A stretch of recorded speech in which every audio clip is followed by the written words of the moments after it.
Either you are playing into the hands, क्या मौसमी नकवी हो सकता है, यही चाहते हो वो। बस ये चाहते हैं, मेरा ये मानना है हमेशा से, कि वो बस ये चाहते हैं कि यार ये लोग ना चैन की नींद ना सो पाए, और कहीं ना कहीं काफी हद तक वो इस अपनी अगर उनकी मुहिम है उसमें वो सफल भी हुए। Whatever has happened is unfortunate. Pakistan थोड़ा ज्यादा कर गया, लेकिन again this was there cause, और उनको जो ठीक लगा उन्होंने किया। तो आपने सुन लिया कि पाकिस्तान ने जो किया वो सही किया। इंडियन मीडिया भी ये बात कहने पर मजबूर है कि पाकिस्तान ने जो कहा, जो किया, सब कुछ ठीक था। उसकी वजह यह है कि कंट्रोवर्सीज जो है वो पाकिस्तान की तरफ से शुरू नहीं होती।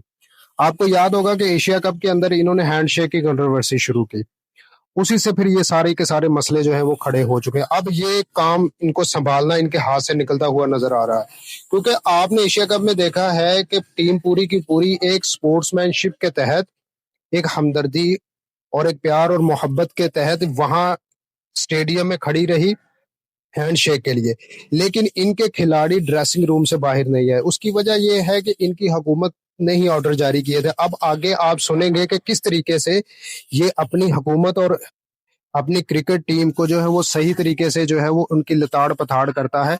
यहाँ तक कि इनकी क्रिकेट टीम के पास एक नाश्ते के पैसे भी नहीं होते थे। अभी आप सुनेंगे आगे ये सारी चीजें कि इनकी क्रिकेट टीम के पास नाश्ते के पैसे भी नहीं होते थे। अब ये क्रिकेट की मोनोपोली चला रहे हैं। उसकी वजह यह है कि ये ऑल ओवर क्रिकेट के अंदर दुनिया की जितनी भी क्रिकेट है उसके ऊपर ये कब्जा जमाना चाहते हैं, लेकिन ऐसा नहीं होता।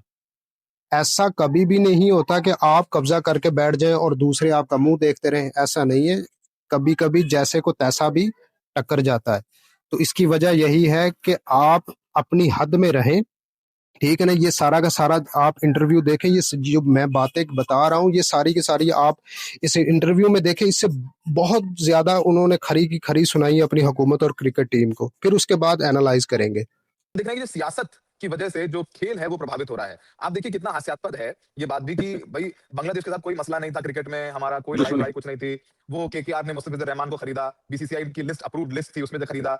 दो चार बाबाओं ने, धर्मगुरुओं ने प्रोटेस्ट कर दिया, एक्सएमएलए ने प्रोटेस्ट कर दिया। अच्छा, धर्मगुरुओं को कोई पूछ नहीं रहा है, मीडिया ने भेज दिया, उनको तो डंडे पड़ रहे हैं, डंडे पड़ रहे हैं। आपके मैं प्रोग्राम्स देख रहा था, बच्चों के पैर फाड़े जा रहे हैं, धर्मगुरुओं को मारने को चले हुए। तो ऐसी बात नहीं है कि बारी सबकी आएगी। ये जो शुरू से चलता है ना, ये जब जितना भी इस तरह की राजनीति होती है, जो नफरत की होती है, बारी सबकी आती है। सौरभ, यही लोगों को समझना चाहिए। और सबसे बड़ी बात, ये कौन से धर्मगुरु थे जो मुंबई में बोले थे कि जी इसको नहीं खिलाना चाहिए? आपकी फॉरेन पॉलिसी, आपने एक दोस्त को दुश्मन बना दिया। एक किसी छोटे मोटे, क्या बोलूं मैं, नाम तो यूज नहीं करना चाहता ऐसे एडजेक्टिव, उनके किसी के कहने पे।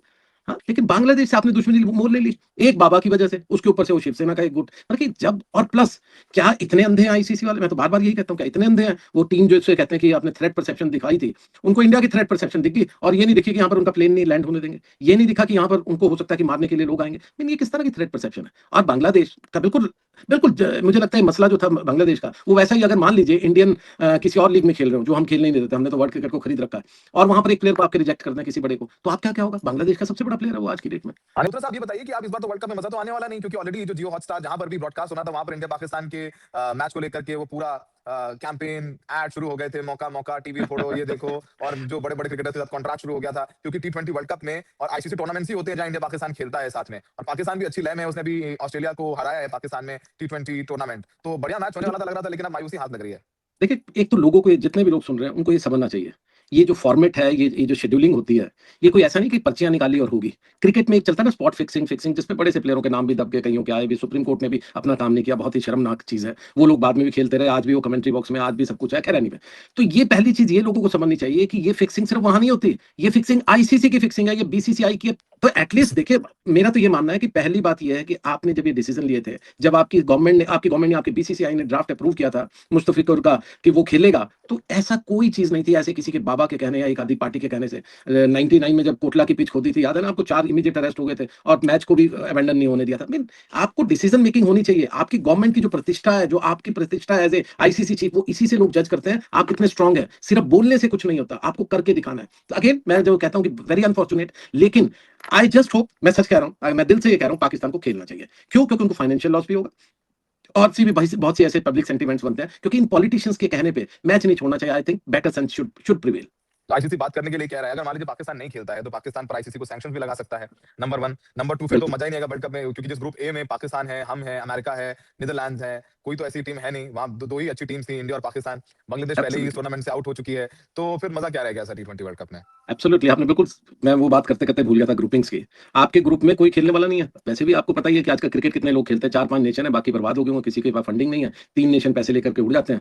आज स्पॉन्सरशिप हमारे पास है, स्पॉन्सर्स तो हमारे से पैसा ज़्यादा आ रहा है, कल को ऑस्ट्रेलिया के पास होगा तो वो ज़्यादा ले जाएँगे। मतलब कि किस तरह का रूल चल रहा है? ये वर्ल्ड क्रिकेट को जो ग्लोबलाइज़ करने का प्लान था हमेशा से। अभी आईएएस बिंद्रा साहब की मरहूम उनके अभी लास्ट वीक उनकी डेथ हुई। तो मैं वही याद कर रहा था कि कैसे डालमिया साहब और बिंद्रा साहब ने इस क्रिकेट को 1987 वर्ल्ड कप से, रिलायंस वर्ल्ड कप जो था, वहाँ से इतना बड़ा लेकर के आए। उससे पहले तो ये हालत थी 83 वर्ल्ड कप की टीम को लता मंगेशकर जी और एनकेपी साल्वे साहब ऐसे-ऐसे प्रोग्राम्स करके 1-1 लाख रुपए देने की बात करते थे, गवर्नमेंट्स देती थी। ऐसा ही नहीं था उनके पास। होटल्स से चेकआउट करने के लिए मतलब कि वो हालत होती थी कि ब्रेकफास्ट के पैसे भी नहीं होते थे। तो आपने कहाँ से कहाँ ले गए और आज 50,000 करोड़ की कंपनी पर एक व्यक्ति ने कब्जा किया या एक पार्टी ने कब्जा किया और वो क्रिकेट को बाद वापस कहाँ ले जा रहे हैं? खेलने वाले वही है ना, 3 लोग खेल रहे थे, भाग रहे थे जी, फर्स्ट, सेकंड, थर्ड में क्या होता है? तो 2 विथड्रॉ कर गए या इंजर्ड हो गए, मैं फर्स्ट आ गया। तो आप फर्स्ट आते रहिए।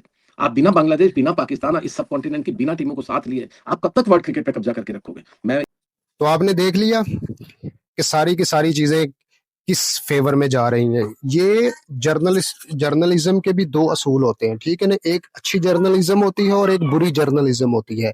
कुछ इंडिया के एंकर ऐसे भी मौजूद हैं जो कि हक बात करते हैं और हक पर कायम रहते हैं। ये नहीं करते कि अपनी टीम की साइड ली उन्होंने, चाहे जो मर्जी किया, गलत किया, उनकी साइड ली। लेकिन ऐसा नहीं, कुछ सेंसेबल पढ़े लिखे एंकर भी हैं वहां पर मौजूद। यही देखे ना, वो कह रहा है कि हुकूमत में से कुछ चंद बंदे हैं जो कि क्रिकेट को बर्बाद करने पर तुले हुए हैं। कुछ ऐसा टाइम था कि इनके पास ब्रेकफास्ट करने के भी पैसे नहीं होते थे, तो आहिस्ता आहिस्ता इनको सरवाइव हुआ। बेसिकली यही है कि जब से आईसीसी का चेयरमैन इनका बंदा बना है जय शाह, तब से इनकी क्रिकेट जो है वो खराब होती हुई नजर दिखाई दे रही। तब से कंट्रोवर्सीज भी जो है वो शुरू हो गई है। तो ये सारी की सारी इनकी पॉलिटिकल जो इंटरफेयर है ना क्रिकेट के अंदर, वो इनको बर्बाद करके छोड़ेगी।